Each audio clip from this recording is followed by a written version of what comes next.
At 6 o'clock, shall we? We don't have a quorum now. You do. Rocky's here. He just stepped away. Yeah, he just stepped out. You But can't start it without him.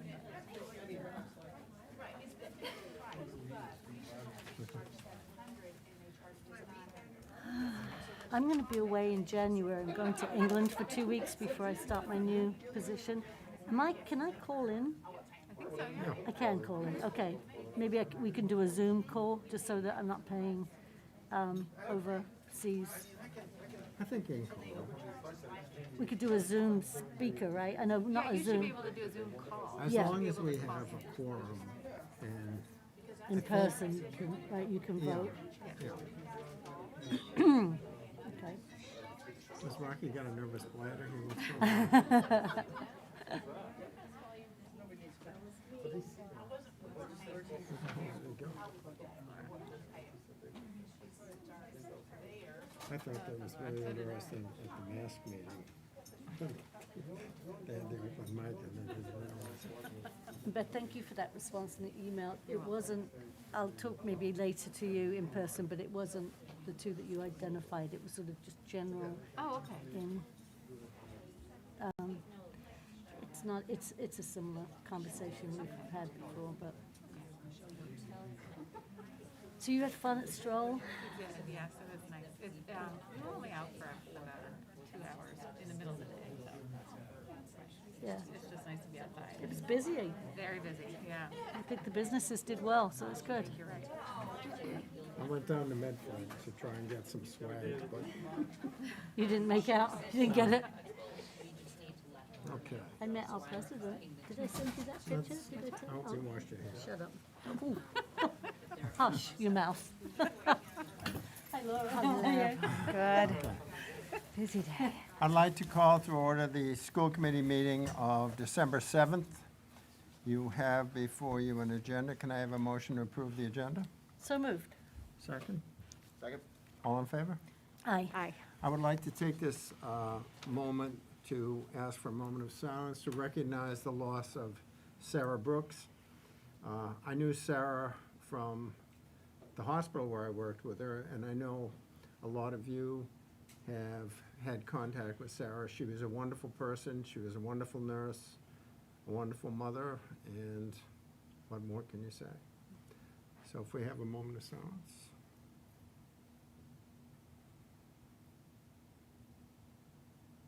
Okay. Comments from the public? Sure. My name is Robert Bates. I had children who went through the school system, but I'm no longer involved with the school system. I'd just like to, Could you just come Bob, to the can you come microphone, down? please? And that way the TV can pick up your voice.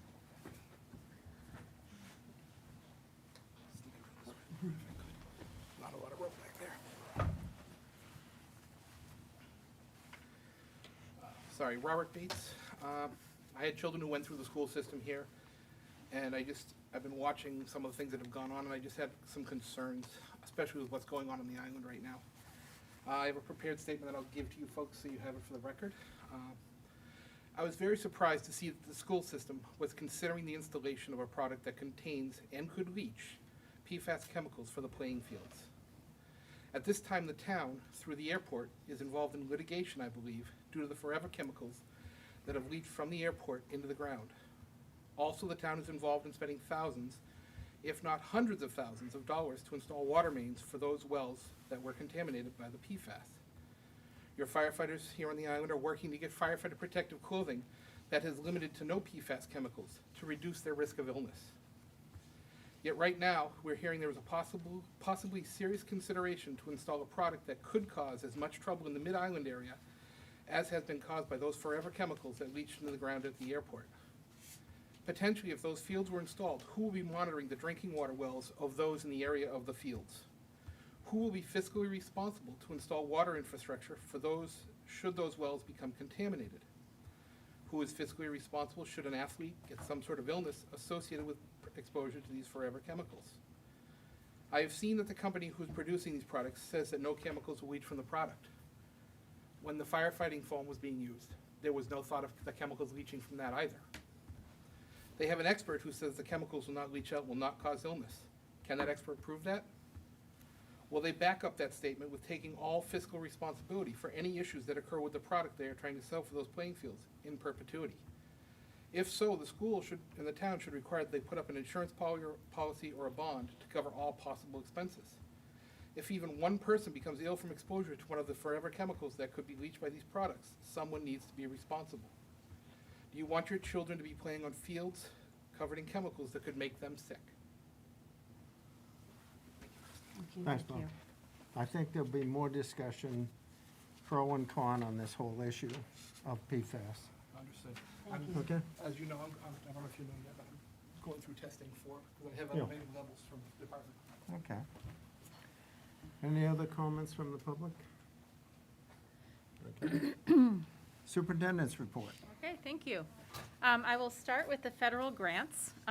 You will see that there's a graphic in your packet that explains the breakdown of our federal grants for the school year of 2021-22. As we are fully into budget season, I wanted to make sure that I explained a little bit about this important supplementary funding source that we have. The largest renewable grant that we receive each year is the Individuals with Disabilities Education Act, or the IDEA grant. This is exclusively used to support our children with special needs. This year, the grant is $421,805, which is almost almost all of these funds, 92%, go towards funding 14 teacher positions between the school year and the summer school, and also 5 full salaries for teaching assistants. This year we have 5 additional federal grants compared to last year.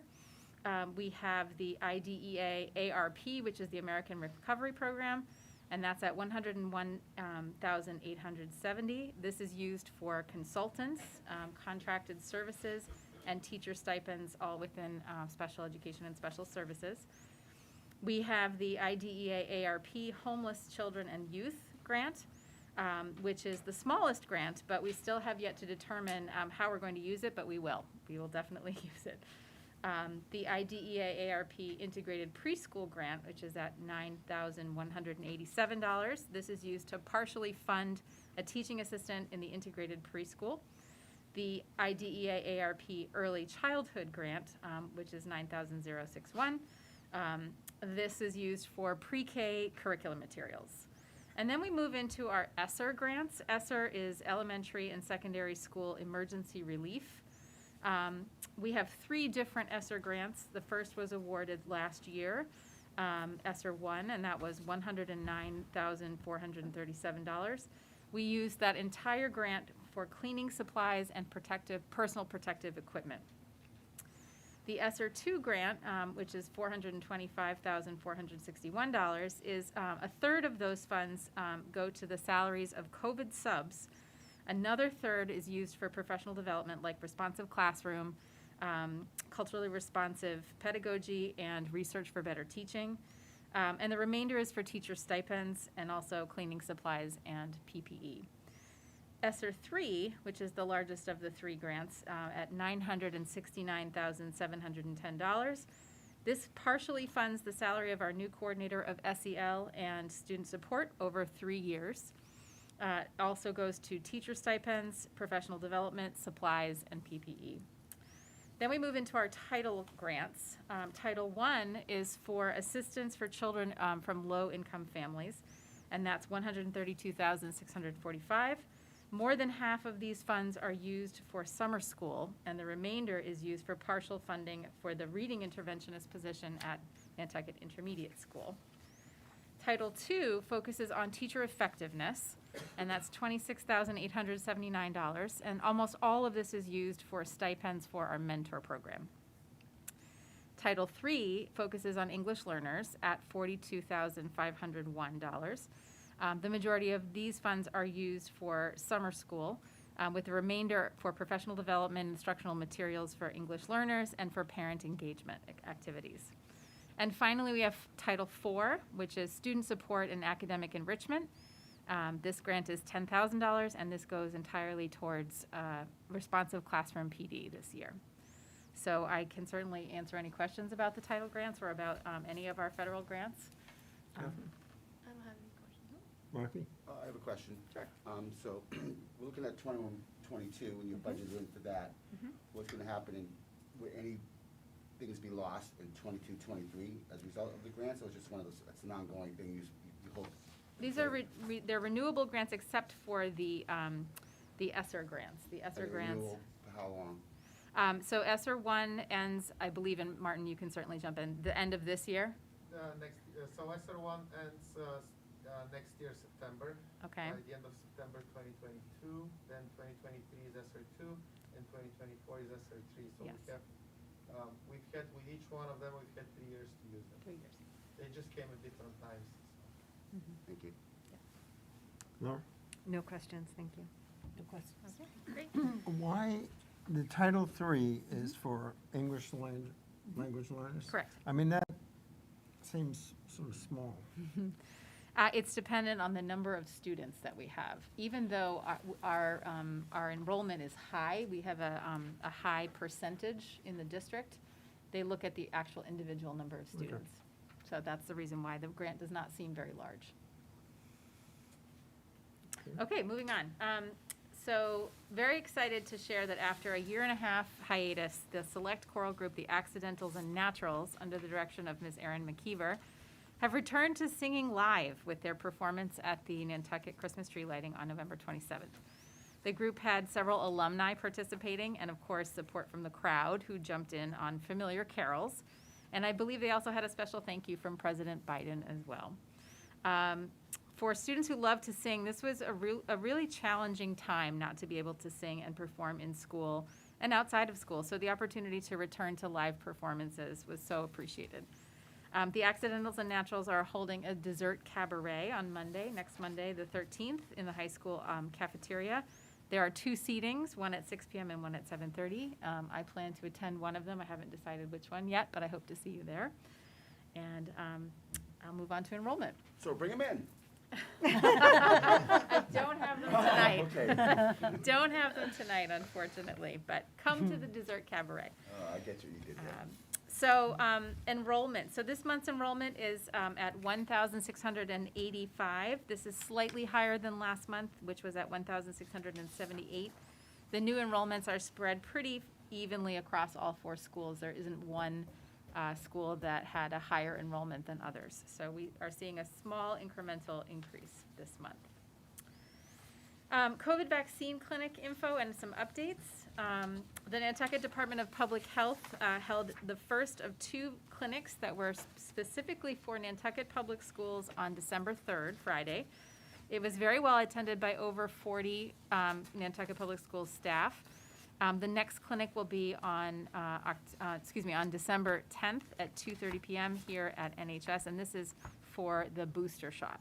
The room will be the ARR, which is just outside the auditorium. On December 18th, from 9 a.m. to 2 p.m., Nantucket Public Schools will be hosting a full vaccine clinic for anyone in the community aged 5 or older, and this includes first dose, second dose, boosters, and obviously pediatric vaccines. These vaccines are by appointment only. This has been a collaboration with the Massachusetts Department of Public Health, and we will be posting the link for appointments on our NPS website under the COVID-19 updates section. Certainly there'll be more information as it comes through, but we're really excited to be able to provide this service for the community. And with the permission of the chair, I'd like to add one additional update, and this is in response to the school committee meeting where we had our some teachers from the Nantucket Elementary School and wanted to discuss for a moment some of the things that we are addressing, or that Kim Kubish and Kim Alberson, the administrators at NES, are addressing to deal with some of the behaviors and some of the difficulty that they've seen this year. On the 17th of November, they had a parent meeting that reviewed Responsive Classroom, which is the behavioral program that's being used at the elementary and the intermediate school.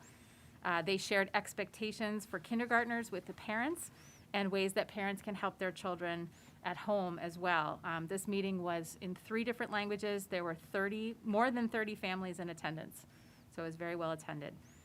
They also have weekly meetings for social and emotional learning, students of concern meetings with school counselors, and those happen weekly as well.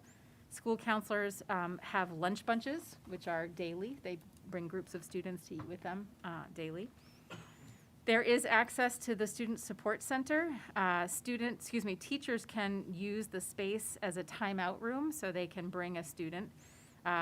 The teachers are requested to complete a form and leave it with Kim Albertson. That way we are recording and documenting any time that that behavior needs to be addressed and the SSC is being used. Teachers also call the front office for any concerns. The front office staff will use radios to reach out to administration to respond. The administrators are walking through daily. They intervene also. They have interventions with some of the more difficult students. Counselors check in pretty regularly with those high flyers. They also build behavior contracts with children and with families so that children start to become and learn how to become more accountable for their behavior. Parent meetings are a big part of the support as well. There are weekly professional learning community meetings where where Ms. Kubich and Ms. Albertson also might address schedule shifts to support some of staff and students. Often that is helpful in order to de-escalate or to allow for a smoother day. Definitely referrals for medical treatment, for mental health treatment. MTSS, which is the tiered system of support, those are important meetings that occur, and certainly intervention that is necessary in making sure that students are well supported. Suspension is another one when there is no other alternative, and unfortunately that has happened. The administrators also intervene, as we said, with some of the high flyers. Pre-K staff that are finished with their day are often sent to assist in some of the classrooms. Anyone who has extra time might head to the kindergarten classroom to assist as well. There's a permanent sub that also attends when she is unable to, or when she's not needed to cover classrooms. In some cases, we have shortened the day for kindergartners where that has been successful. We have a new social worker, Vanda Gomes, who started on Monday, and she speaks 2 languages, which is amazing. 3 actually, with English, of course. And there are professional development opportunities that are being researched as well, and grant opportunities and applications. Finally, there was a posting that went out for a program called Consistent Cares. It was a 6-week boost to the extended day in partnership with the community school to help some of the kindergarten students that they have. But unfortunately, we had no takers. There were no teachers who applied for that. So we had that ready to go, but unfortunately, we don't have any staff to staff it. So there's quite a bit that has occurred, and I just wanted to make sure that you were aware of what was happening in response to the meeting the last time. So, and I don't know if Kim or Kim have anything to say either. So, or did I cover it all? DCF. Yes. We are in touch with as BP. RTI groups are happening. Those are the small groups based on, sometimes it comes from MTSS, which happens weekly, but sometimes it's a special ed liaison who is starting a group to work on certain things that aren't necessarily covered by the social worker or school counselors. So those are 2 other things happening. Laura, do you have any questions? I'm just curious if it's also posted outside of the school faculty? Is it public? Can people outside the school system apply for that position? So the only problem is we need people who have had or are familiar with responsive classroom, because those are the routines that our children are learning, and they are going to help to keep things consistent. So that's one of the issues. We certainly, well, if someone knows of others that have responsive classroom training that are out in the community, certainly have them reach out to me. So, Thank you. Pauline? Yeah, thank you. I appreciate the update. Just a couple of questions. I heard you about the additional staff going in when they can, but have we been able to put in TAs into every kindergarten class, or are we working on that? I know that was one of the specific. So asks. this year's budget doesn't support more additional TAs. We do have one position open for the Student Support Center, if we can cover that. But I know that in developing next year's budget, we're looking at having additional staff in each building, in each classroom. That was going to be my other question, is who is staffing the Student Support Center? Currently, we don't have anyone. We had a potential candidate, but that fell through. So the Student Support Center is open for a teacher to assist with a student, or for the social worker or a guidance counselor to bring a student if Okay. they need some time to recompose themselves, de-escalate, et cetera. So it's an area that is But no for that. one's, no, We so cannot. the teacher would have to leave somebody else in their class Right. in order to bring a student there. Right. We have had a real struggle in finding teacher assistants. Staffing has been probably one of the most difficult things this year. Yeah. I'm just curious also, I know in the high school, Julie Kingston, when we've had presentations that she has instituted home visits, and I'm wondering, now that we have a social worker, and that's great, congratulations on hiring, that I hear DCF and I hear all of the other, programs and pieces, but I wonder, for some of those little kiddos, if we could have home visits and actually come inside their home and work with families. And I understand the day is full, I get it, but I don't know if there's any possible additional funding, or whether you are thinking of having our social worker go into the homes to meet with kids, but these kids are babies, and to come into a school environment, having been at home, and I don't need to tell you any of this, but I'm just trying to think of if we can help support the parents as well at home and give them training or provide support so that their care is consistent from daytime and at home. And I know you've probably already thought of that, but I just feel like now that we've got a social worker, hopefully that's part of her plan. If I may. So that is certainly part of what the social worker does. And so literally, she's been here for 2 days, but she is already attending a doctor's appointment with a family this coming week. I want to just jump back to 2 things you mentioned. Recall that every year I come before you and we talk about TAs to be in kindergarten classrooms. Every year, we have students who enroll with IEPs that require TAs. The budget does not support us going back to get more TAs. So while we would love to have those people purposely assigned to kindergarten, and I know I've shared this every year, we unfortunately cannot, when we are legally bound by an IEP, to require, to have support for certain children. So that is unfortunately what has occurred. And in addition, we have children, recall that I mentioned this last week, we have not done screenings because of COVID.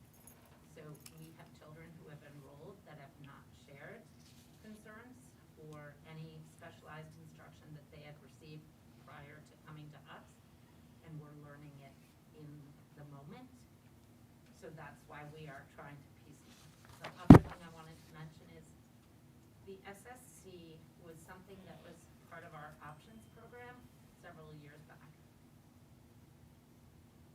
We had, as kids transition over to NIS, we had no students in the options program for a couple of years.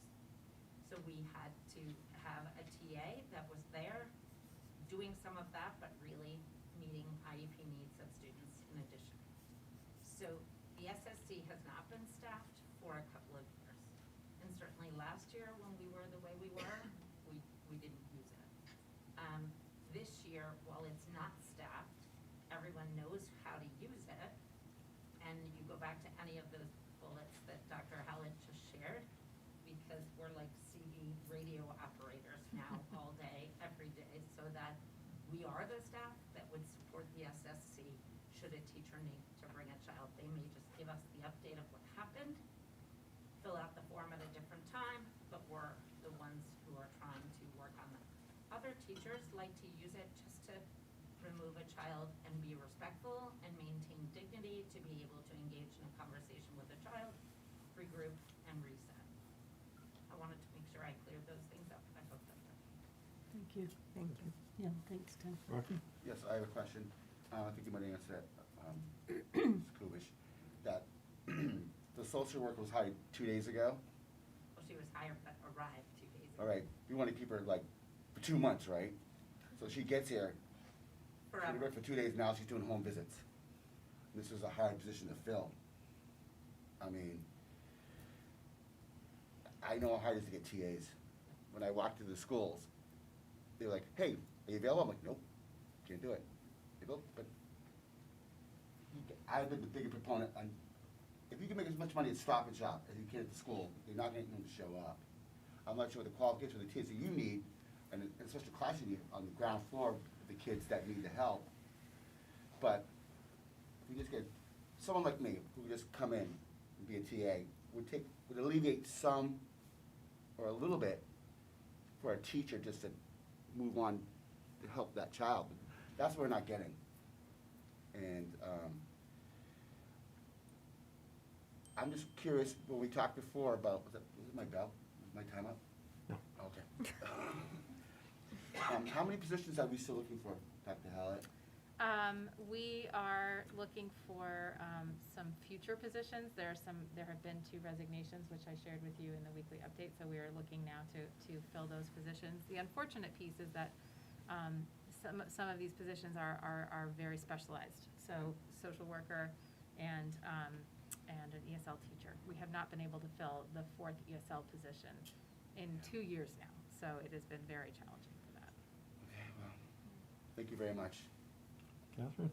I just wanted to ask about the behavior contract that you spoke about. I was just wondering, like, is it like set up like as an actual contract with like students and like the parent, and like if they like misbehave, they would have like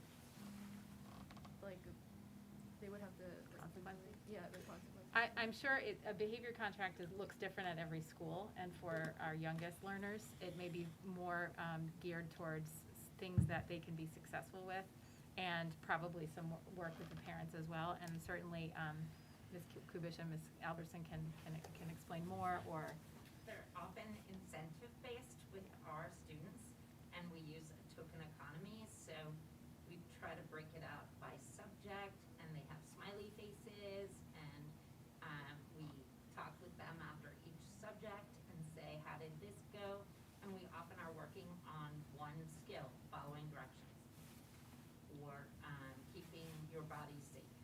And then we look at each subject and fill that in, and kids get certain prizes because it has to be extrinsic right now. We have to do those kind of rewards right now until kids can build that internally and have it be more intrinsically motivated.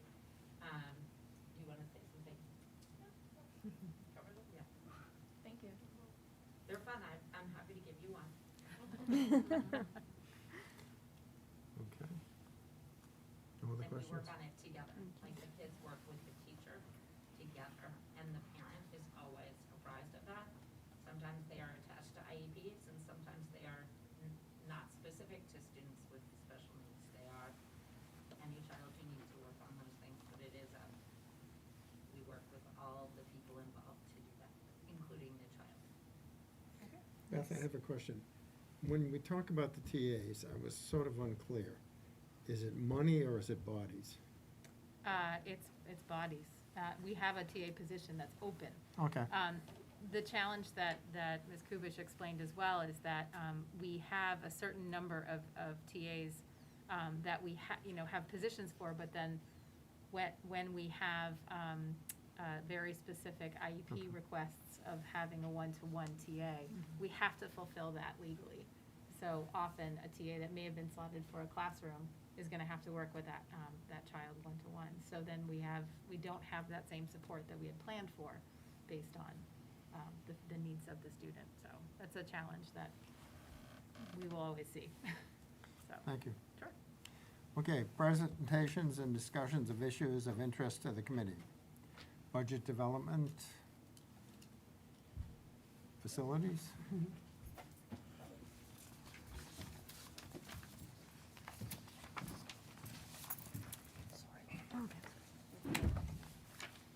Hi. Hey, Fran. Facilities, grounds, and security is 13% of the school committee budget. That is $4,340,621. 52% of that is payroll, 8% supplies, 2% phone, and services and utilities are 19% each. I don't have any new requests for this year, other than the increase in fuel costs and electricity for next year, because fuel is so high right now. Martin, Dr. Hallett, and I worked on how much to increase each utility budget, and we dropped some of the supply budgets pretty minimally, but we did drop them down so that there wasn't too much pain. Overall, it's a $100,000 increase over my whole budget, and that's all I have. Everything else is level from last year, other than salaries, which is the normal increase. I didn't ask for anything else. Catherine? No questions. Rocky? No questions there. Laura? No, thanks, Diane. Pauline? No, not a question, just a comment that I noticed on a couple of areas, and just was curious the reasons that the actual was way more than what was budgeted, and it was around mostly maintenance and building. Go ahead, Martin. These are end of year funds that we use at the end of the year. We usually look around the schools, what kind of projects we can do, if there's any repair and maintenance which could be done. I'm gonna start looking for this year. I start usually January. Then I have discussions with Dr. Hallett, and we see what the areas that need the most are. So that's why some budgets will be overspent at the end of the year. If that's what you mean, Pauline. But Yeah. that's like I said, if there is a roof somewhere that needs to be replaced, we look at these things, and it helps us when we use end of year funds to do some repair and maintenance at the end of the year. Yep, okay, I just If didn't we know if there had have been a funding catastrophe. available. I mean, you can't budget for it, It's a but it's normal like. thing every year. Yeah, And yeah. Martin will say to me, what do you have in line? And I usually have a list of projects I'm ready sure to you go, do. and we just move forward with that. So we have to pray for a warm winter? Because fuel prices are through the roof. Well, not now. They're about $1, or they're actually $1.20. I looked at it today, more than the same time 2 years ago, and they're over $1, a little more than last year. So a gallon. So it's significant, and that's why we really needed to increase it. Okay, thank you. Yeah, thank you. Thank you. Thank you. Community school.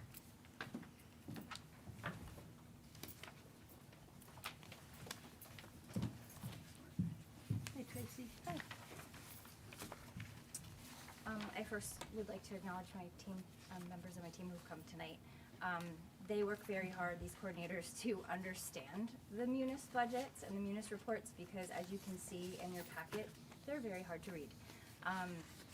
It's taken some time, and it's been impressive to see them really own their budgets and be responsible for their spending, and know what they have to work with. I would like to acknowledge Katie Manchester, who is in our business office. She's watching from Sophie T's right now as she's slinging pizza.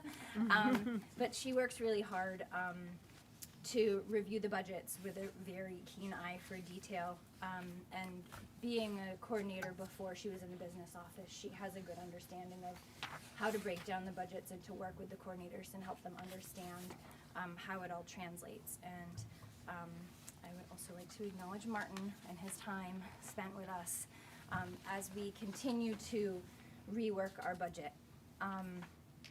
As shown in the projected budget numbers, we're looking at a number around 1.5. And in conversations with the town, Martin and Beth have requested for an additional $50,000 going into next year. When looking at the pie chart that explains expenses by program, you will see that we have 7 revolvers that really represent the different departments within the community school. And the challenge when creating our budget is that each department, at the end of the day, should be, quote, zeroing out. Some departments bring in more revenue than other departments. So this is very challenging when deciding, when looking at the next pie chart, how much appropriation to put into each revolver. About 35% of the income that we see at the community school, that's a set number, and that's our appropriation from the town. Roughly 54% comes in as program income. That's our projected number for next year's budget. And that can change based on the needs and the demands of the community, what programs we're able to run, staffing, access to facilities, and also the fundraising and donations number is set at 11%, and that number can change as well. When looking at the pie chart, reviewing the appropriation itself, that admin percentage is quite large. It's at 67%. Appropriation is needed in that department because the staff who are working out of that department are not facilitating programs. We're doing other things. So looking at marketing, our grants coordinator, our business office manager, myself, and the appropriation also, we're requesting that increase because we as the community school are responsible, and we've been over this before, but the benefits for our team. So we're looking at 14 full-time employees, each budgeted with a family benefit to make sure we're covering if we have turnover in staff of around $30,000 per employee. So that's about $420,000. 76% of our appropriation goes towards benefits. When looking at the bar graph, I just wanted to point out a number that we as a team are very proud of, the gifts and donations number. That also holds our grants. So in fiscal year 19, Mike and Martin worked to compile their proposed budget, and I started with the community school in 2018, and it's been so amazing to see in the overhaul of the budget and the growth of our grant subcommittee, the number of grant dollars that we've been able to bring in. And so as I referenced before, that number can ebb and flow, and it's dependent on the grants that we seek. So we put a lot of time into that as a group, seeking out funding to support that number. Just to be clear, our budget is completely separate from the school budget, so you know, it's not something that those dollars aren't commingled, and I think that's it unless you have any questions. Pauline, questions? You're gonna be shocked. I do not have any questions. But thank you, Tracy. Thank you. No questions, thank you, Tracy. Catherine? No questions. Rocky? I have a question. You talk about your grants, do you have a grant writer, or someone inside of your, who looks for the grants? The team. Okay, because I know how hard it is, the money's out there, it's hard to find it. But Well, and I think that's what is so amazing about that bar graph. When you look at fiscal year 16, 17, 18, that was with the director writing grants and coordinators in their Well, silos. I guess my question is, you're not outsourcing someone to write your grants for you. Okay, circling back on the driver's ed thing. Well, did we reference driver's ed? Well, he passed, but I did write a letter to the senator and our congressman about why Nantucket was one of the few places in the Commonwealth that has to travel to Walpole, Plymouth, and they had no idea that it wasn't being available here, so, because it cost my $500 for me to go, for my son to come home in tears. But he learned his lesson, he passed the next time. But that's not my point. For the next person, I don't need my son to go to Walpole and think, what's that, a street light? That's what we get through 5 corners, you know what I mean? So I did contact the state, and they're gonna get back to us, and, you guys do a great job over there Thank you. at the community school. But I like to see that, you guys have internally, you're working, you have grant writers inside your own. Well, I'm not sure any of us would call ourselves grant writers, but we write grants. Well, then you're grant writers. Yeah. Thank you very much. Okay, Yeah. thank you. Thank you, Thank Tracy. you. Athletics.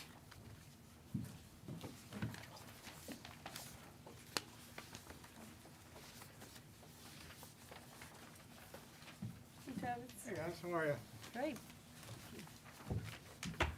Okay, so I'm not sure if this is the appropriate time or venue to do this, but I just want to take a second to thank this community, this group, the school committee, for this opportunity that I've had.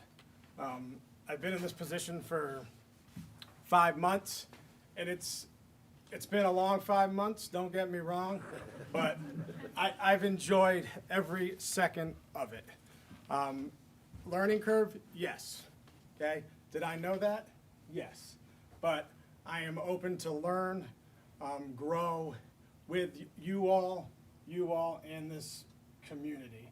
And I'm just super excited to be the leader of this athletic department. So I know that's not about budget, but here we go. Time's up. Time's up, no. 3 minutes. Okay, all right. So similar to Diane, the athletic department is not asking for anything. As you can see in the first pie graph, the athletics budget is just over $770,000. And then 66% of that is payroll. So that's myself, Matt Hunt, and the athletic trainer, who will be starting on Monday, December 13th. Okay, so up until then, Matt Hunt, he has been the assistant athletic director / athletic trainer. And it's been a lot of work for him, and he's done a phenomenal job. But he is ready to just be solely the assistant athletic director. And I'm super excited for him. And I think we can all be excited for him when you see him. Okay. But just to break down the second pie graph, there's 24% is transportation, and the number is pretty high there, just so you all know. That 24%, the majority of that is the officials' payments, as well as on and off island transportation. So that's why that's 24%. Athletic supplies is obviously 5%. And insurance and other random expenses is 2%. And on the third page, with the 3-year budget comparisons, I just think it's important, and I might be stating the obvious, that for FY21, for both CPS and NHS transportation, the total number is way off because we did not travel in the fall due to COVID-19. So I think that's important to know. And then also down under athletic staff, we are no longer going to be using an ESP due to the fact that we have Matt Hunt. So it'll just be myself as the athletic director and Matt as the assistant athletic director. Those will be the two administrators in the office, as well as Tyler Konopka is his name, is the new athletic trainer.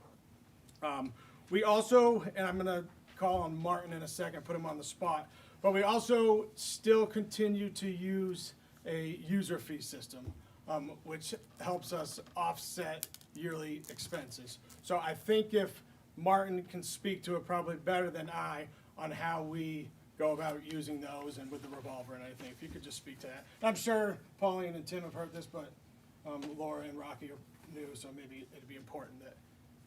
So obviously, this is not the whole budget. We have a revolver where the athletic fees are recorded. They go there. Also, any kind of donations to the athletic department go in there as well.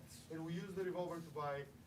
There is a uniform schedule and supplies and equipment as they wear out. That's what we use the revolver to supplement the budget. So what you see here is not the whole picture.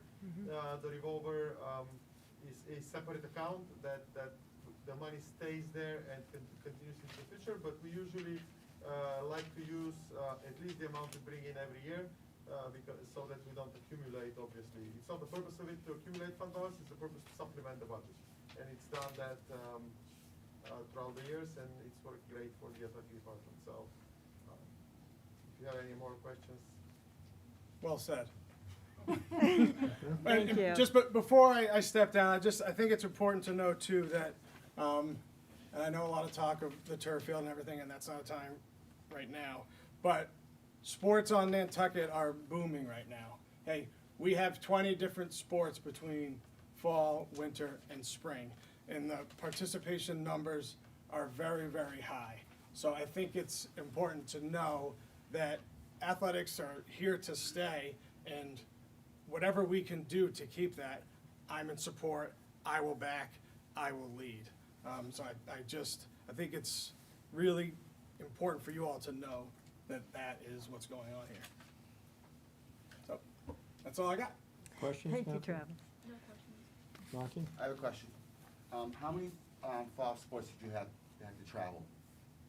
Between, How many fall sports this when past you had fall? to travel away, when you had busing issues, how many sports were there as opposed to right now in the winter? 8 sports. 8 in the fall? 8 high school, 5 middle school. And then there's the same 13 in right now as well? No, so winter is the slowest season of them all, thank God.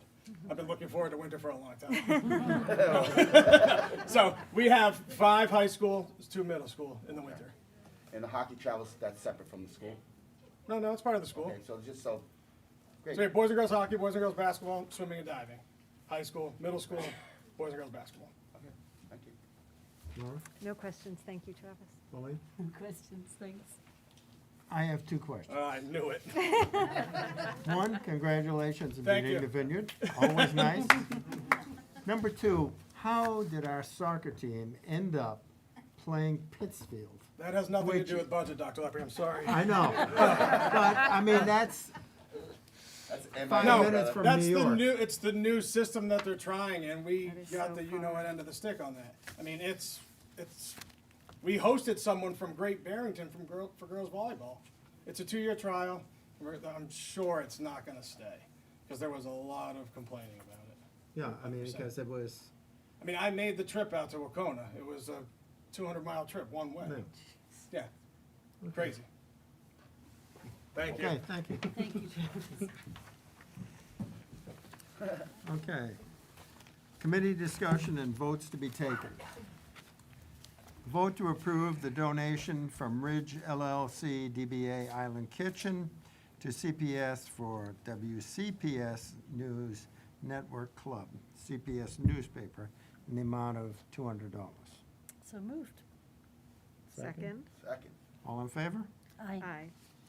A vote to approve the donation from Nantucket Island Drug Corps to CPS for WCPS News Network Club, CPS newspaper, in the amount of $200. So moved. Second? All in favor? Aye. Aye.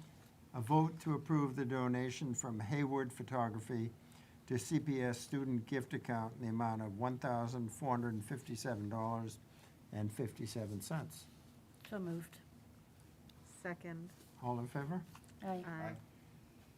A vote to approve the donation from Hayward Photography to NIS student gift account in the amount of $1,436.28. So moved.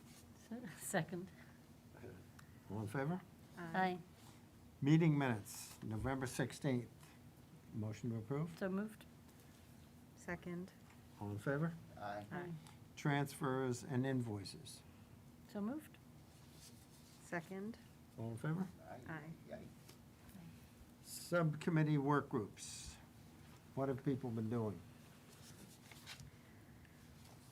I'll We- lead it off. We've been negotiating. We have I'll been leave it at that. negotiating. Yes, I second that. Anything from NET? Not much to update than from what I did last time. We were able to support the book festival for an author that's coming into our high school, so we were happy to fund that initiative. And we got to learn a little bit more about the driver's ed car, because we had given a donation to support the second car to come over, so that was great. But Our housing units are full. We have a new turnover coming in the next couple of weeks. So we're excited for that. And, yeah, all is well. Did diversity get a chance to meet you? We're gonna meet tomorrow, I Yes. think. We're gonna Okay. meet with, Kamal Tom. McCarthy, yes, yes. Kamal tomorrow, Oh, nice. at 11 o'clock. And like I said, the last time we met, is that diversity is really diverse in the Commonwealth. Because it's still ongoing, but it would be nice, since we have, what we have tomorrow, we'll get to meet. I think we might be ahead of a lot of the other districts with with Kamal, so we might be able to set some precedents, I think. Nice. Don't you think? I think We'll find out tomorrow at 11. I'm on the scholarship committee, but no one's called me yet. Okay. You'll be waiting for a little while. Okay, just That one. saying. Okay, Catherine, student government. So December Delight is a Saturday, and a lot of seniors have been busy with preparing everything that we have to bring in and donate, and I'm really excited for it too. So it's gonna be a fun event for all seniors. And for Christmas stroll, I saw some clubs actually decorate Christmas trees. I know that the Chinese club and the environmental club went. I don't know if there was any other ones, but those were the two that I saw. And the Almost Maine play that happened, and it was really good. Like, I asked my friends how they thought, and they said it was really funny and enjoyable. And it was the first play that the drama club has been able to do since COVID, so that's always exciting. That's great. And the chorus concert is also tomorrow, so that's gonna be the first chorus concert they had since COVID. And the dessert cabaret, as you said, is gonna happen soon. And winter sports have begun, which is great. And we're gonna have a spirit week for the week before Christmas break. It's gonna start the 16th. We haven't decided like what each day is gonna be yet, but we've been brainstorming ideas. And tomorrow we're actually gonna do the vision of the graduate, which is helping students like learn like different skills and aspects of like what the vision of a graduate should be. So, you know, yeah. And I don't have anything else to report. Nice. Okay, thank you. Anything else from the committee? Agenda for the next meeting? Yes, we will be looking at additional COVID updates. By the time we meet again, we will have had our clinics, so hopefully I can give you a little report on that. We'll look at the annual report, the annual town report. Then we will be looking at more budget development presentations with central office, special services, English learners, technology, presenting their budgets. And we hope to also invite Veritas to come and provide us with an update. Certainly, we would also like to include, not on the next meeting, but in a future meeting, something with our new student support coordinator and SEL coordinator, Sherry Lewis, so that she can share some of the things that she's been doing in the district. And also, as you had mentioned, Dr. Lepre, we will look at having having the PFAS group come to have some conversation about that as well, so that we hear all sides. Great. So, Thank you. Great. Okay. Can I have a motion to adjourn? So moved. Second? Second. All in favor? Aye. Aye. Thank you. Thank you. the 21st.